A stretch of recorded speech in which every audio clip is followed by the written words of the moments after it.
Museum Benteng Frederburg. Ayo kita lihat di dalam ada apa. Oh, ternyata ini museumnya sampai jam 8 malam.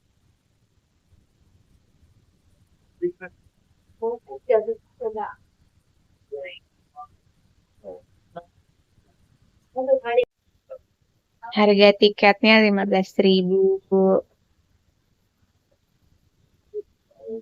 Friday, Sunday 20.000. Oh, berarti sekarang 20.000. Bayarnya cashless, jadi pakai kris. Satu orang. Oh, di sini. Itu sebentar tiketnya.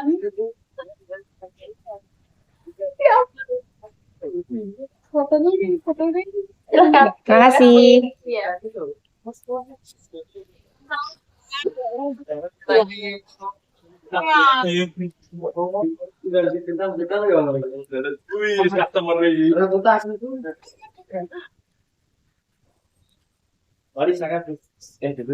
Yang ini ya? Scan. Masih. Masuknya di scan. Benteng ini dibangun di abad ke-18 tahun 1700-an gitu deh. Waktu itu di Mataram, Pangeran Mangkubumi memberontak dan akhirnya Belanda menengahi dengan membuat perjanjian Gianti. Jadi ada dua kerajaan. Frederberg itu artinya perdamaian. Jadi benteng Frederberg itu artinya benteng perdamaian. Walaupun sebelumnya namanya sebenarnya Rustenburg. Belanda meminta izin membangun benteng dekat dengan keraton. Alasannya untuk melindungi kerajaan dari serangan Pakubuwono. Padahal sebenarnya sih ya untuk memantau juga. Belanda nggak percaya sama Pangeran Mangkubumi atau yang selanjutnya disebut dengan Hamengkubuwono I. Sekarang di sini itu jadi Museum Sejarah Perjuangan Jogja. Hujannya awet dari pagi. Tadi pagi hujan deras.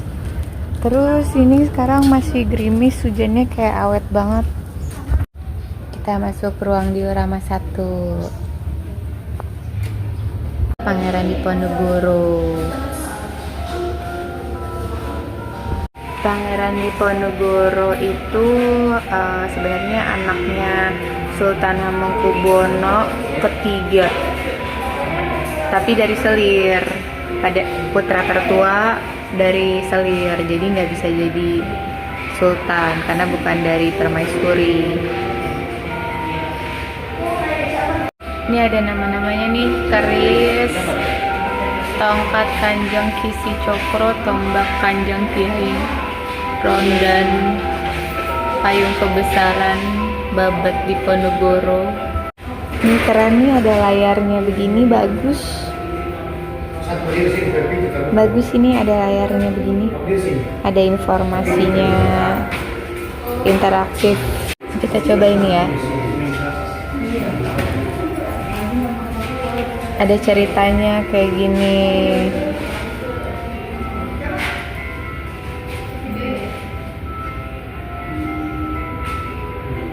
Ini bisa diklik.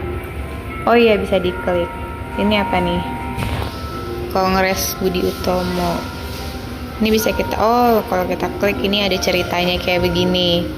Lahirnya Muhammadiyah, tokoh-tokoh.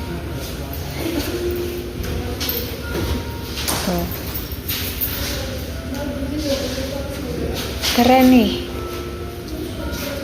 Keren, bisa dibaca interaktif. Ingarsa Sungtulada Imadia Mangunkarsa Tuturi Handayani.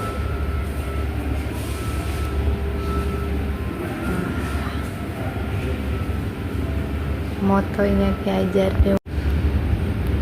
Ini tuh kayaknya baru, museumnya keren, bagus, dingin, terus estetik, dioramanya, displaynya bagus.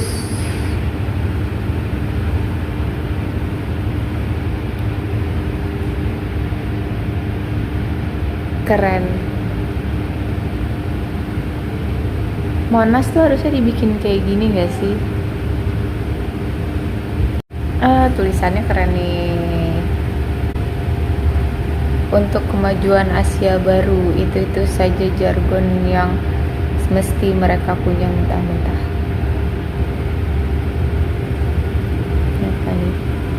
Narya Karya Selokan Mataram. Oh ini pembangunan infrastruktur pada zamannya. Pembangunan infrastruktur. Yogyakarta pernah jadi ibu kota sejak 46 hingga 49. Otomatis pintunya otomatis. Keren loh. Bayar 15.000, 20.000 kayaknya nggak masalah karena ini museumnya memang sekeren itu ya. Museumnya memang sekeren itu. Ini keren banget nih, ada ruang tenang untuk siapa saja yang membutuhkan waktu sejenak untuk beristirahat dari stres. Lihat, ruang tenang.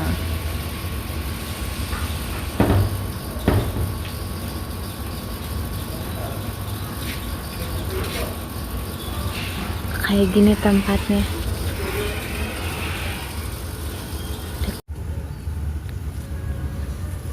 Bisa naik ke atas.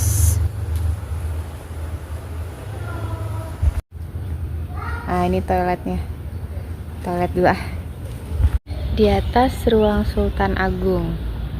Tapi kita ke situ dulu, ke ruang diorama 2. Tadi diorama 1 itu perjuangan sebelum 1945. Terakhirnya itu waktu Jepang datang terus suruh Romusa dibikin selokan. Nah ini sekarang yang di Roma 2 mungkin setelah 1945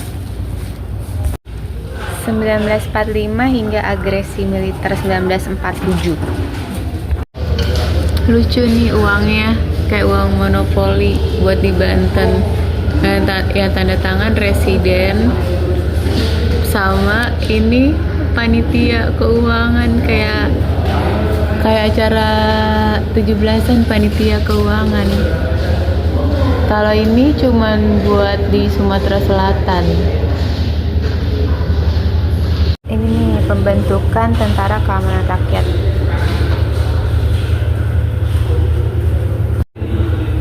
Kalau sejarah lebih lengkapnya dari mulai PKR jadi TNI, lihat di video saya yang ini.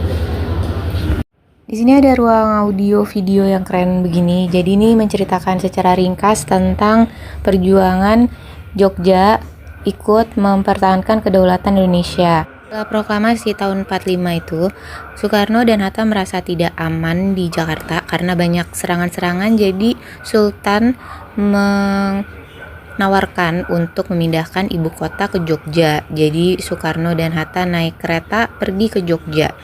Waktu itu Jogja memang dianggap lebih aman, tapi Belanda menyerang lagi dan menguasai Jogja di agresi militer Belanda kedua.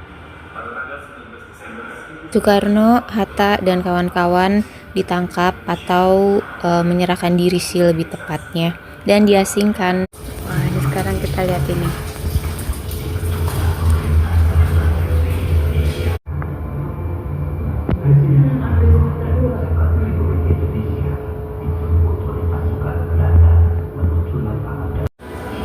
Oke guys, jadi waktu serangan 21 Maret itu sebenarnya Presiden Soekarno sama Muhammad Hatta sama Sultan Syahrir itu lagi diasingkan. Jadi mereka nggak ada di Yogyakarta waktu tanggal 1 Maret itu. Baliknya lagi dari pengasingan itu udah bulan Juli atau Juni tadi, menurut dioramanya yang ini. Ini diorama 3 sejak 1948 sampai 49, jadi ini pas zaman agresi militer.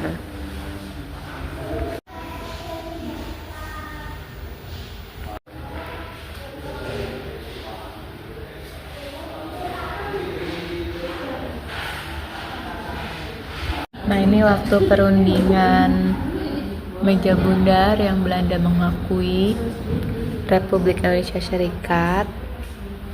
Ini petanya kayak gini. Ini waktu Linggarjati begini, wilayah Indonesia cuman Sumatera sama Jawa. Terus di Renville Cirebon nggak masuk ke kepotong, cuman Sumatera, Medan sama Palembang nggak masuk. Terus ini Surabaya juga nggak masuk. Jadi Indonesia cuma Semarang, Yogyakarta doang yang Indonesia. Banten, Jawa Barat. Terus ini konferensi meja bundar. Ini Indonesia semua. Sampai sini.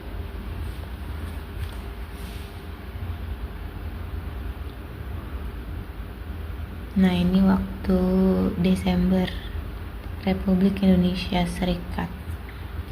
Papua baru segini. Yang ininya masih Belanda. Tapi kan terus pas pembebasan Irian Barat dapat segini. Wah, ini cakep banget nih, ada galerinya kayak gini.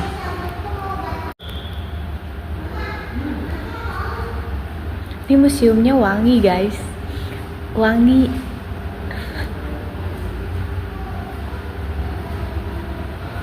Relief digital. Apalagi nih relief digital. Ini banyak yang keren-keren loh di sini.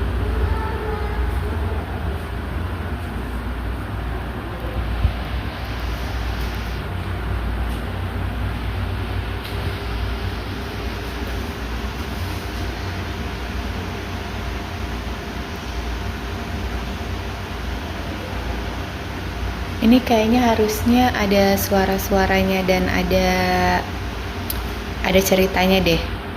Tapi gimana caranya ya? Ini kayaknya sensornya belum nyala nih. Harusnya ada sensornya kayak yang di museum Mataram kemarin sih kayaknya loh. Tapi ini kayaknya belum nyala deh.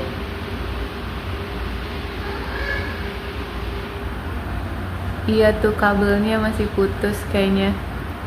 Ini kayak belum nyala nih, tapi nanti kayaknya di sini tuh bakal ada proyektornya, bakal ada cerita-ceritanya.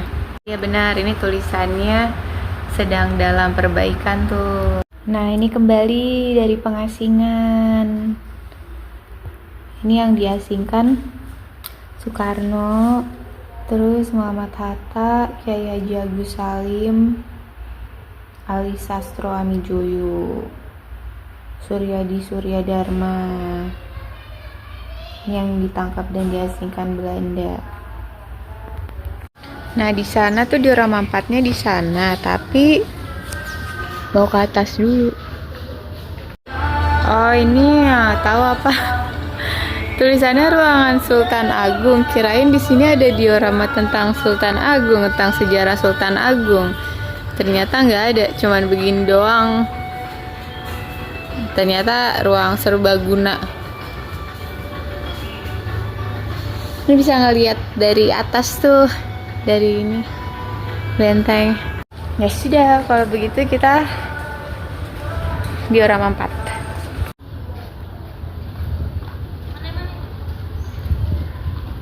Halo? Apa? Ya, aku di diorama 4. Pemilu pertama, pemilu partai-partai. Pemilu pertama yang menang, pemilu pertama Masyumi. Diorama 4 ini tuh kejadian-kejadian penting yang terjadi di Jogja setelah RIS, setelah 49, jadi tahun 50-an ke atas, kejadian-kejadian penting. Tapi di sini ada juga G30S yang terjadi di Jogja. Di Jogja juga ada korban G30S, Kolonel Katamso dan Letkol Sugiono. Jadi penculikan itu nggak hanya terjadi di Jakarta, di Jogja juga terjadi. Ini Kolonel Sugiono. Kalau yang ini Jenderal Katamso. Jadi mereka juga yang menentang PKI secara terang-terangan. Berdasarkan Peraturan Menteri Pendidikan, Kebudayaan, Riset, dan Teknologi Nomor 28 Tahun 2022 tentang Organisasi dan Tata Kerja. Ada lagunya. Ada lagunya. Ada lagunya, denger deh.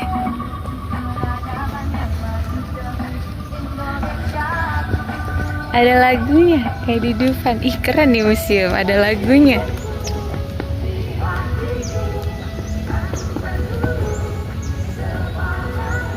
Denger nggak? Ada lagunya. Kayaknya udah selesai, semua udah kita masukin dioramanya. Kunjungan udah selesai. Museumnya keren. Museumnya sangat interaktif sekali. Terus bagus, wangi, dingin. Keren, museumnya keren. Nggak percuma, emang agak mahal, bayarnya emang agak mahal, tapi bagus sih, nggak percuma sih. Terus fasilitasnya juga lengkap.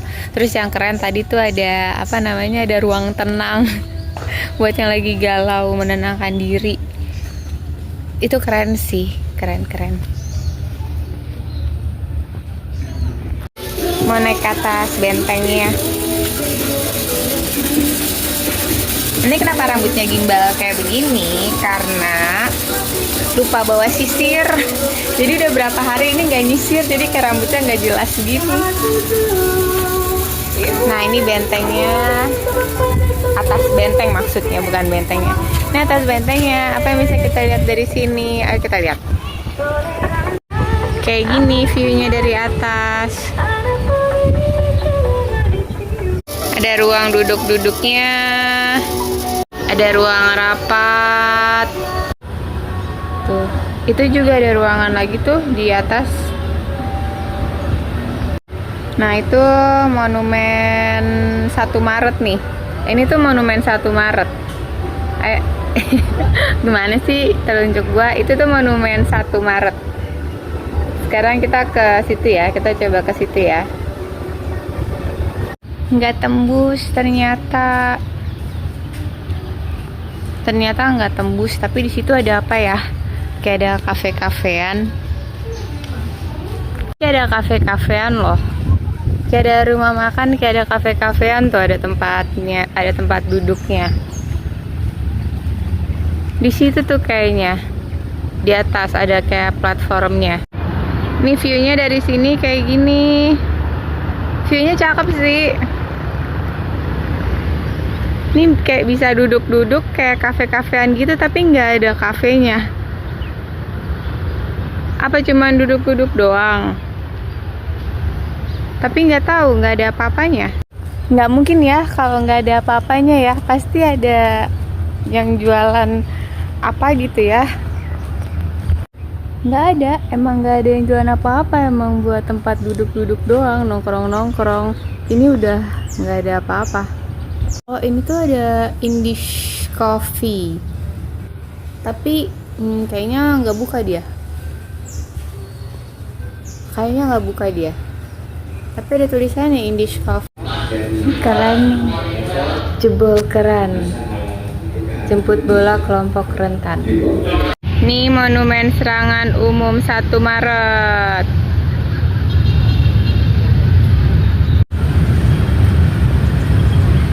Monumen serangan umum 1 Maret. Jadi serangan umum 1 Maret itu dipimpin oleh Jenderal Soeharto. Sementara Jenderal Sudirman bergerilya memecah kekuatan Belanda. Terus pas 1 Maret Jenderal Soeharto menyerang Jogja. Sementara itu di waktu itu Soekarno sama Bung Hatta itu udah ditangkap sama Belanda dan diasingkan. Jadi pas waktu 1 Maret itu Bung Karno sama Bung Hatta itu nggak ada di Jogja.